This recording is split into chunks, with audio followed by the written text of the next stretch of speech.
Go.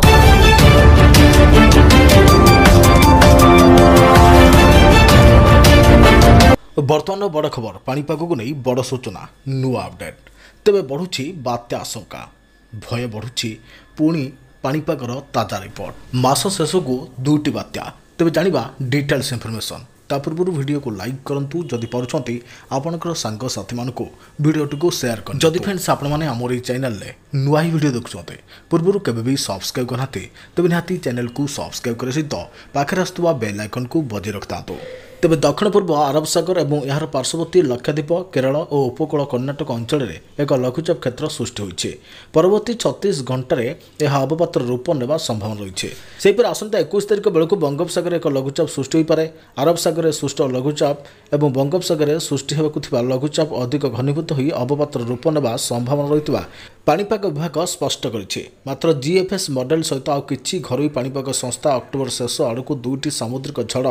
सृष्टि होता आकलन करछन्ते तेबे पाणीपाग विभाग सामुद्रिक झड़ संक्रांत में कौन स्पष्ट करना दक्षिण अंडमान सागर और तत्संलग्न दक्षिण पूर्व बंगोपसागर एक घूर्णिबल सक्रिय रही यह प्रभाव में आसंता 21 तारिख बेलू दक्षिण पूर्व बंगोपसागर उपर एक लघुचाप सृष्टि होगा संभावना रही यह पश्चिम उत्तर पश्चिम दिगरे गति करिबो परवर्ती 48 घंटा मध्य दक्षिण बंगोपसागर मध्यभाग और सन्निहित पश्चिम मध्य बंगोपसागर अवपात परिणत हो पारे संभाव्य अवपात प्रभाव तमिलनाडु पुडुचेरी और आंध्र प्रदेश उपर पड़ो ओडिशा पई कौन सतर्क सूचना दि जाए नहीं बोली भारतीय पाणीपाग विभाग महानिर्देशक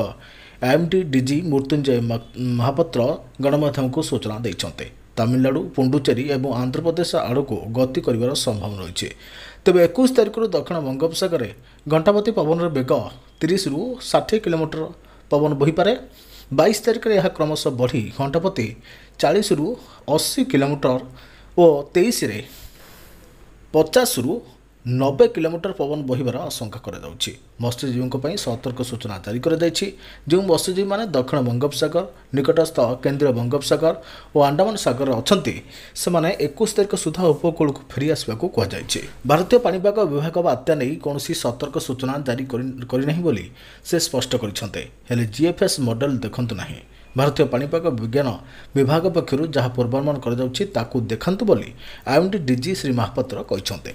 सेपटे 21 तारिख और 22 तारिख में गंजाम गजपति रायगड़ा कोरापुट और मालकानगिरी जिलार गोटे दुईटी स्थान में प्रबल वर्षा होगा रही बेले 23 तारिख में गंजाम गजपति रायगड़ा कोरापुट मालकानगिरी कलाहांडी कंधमाल और नवरंगपुर जिलागुड़िकर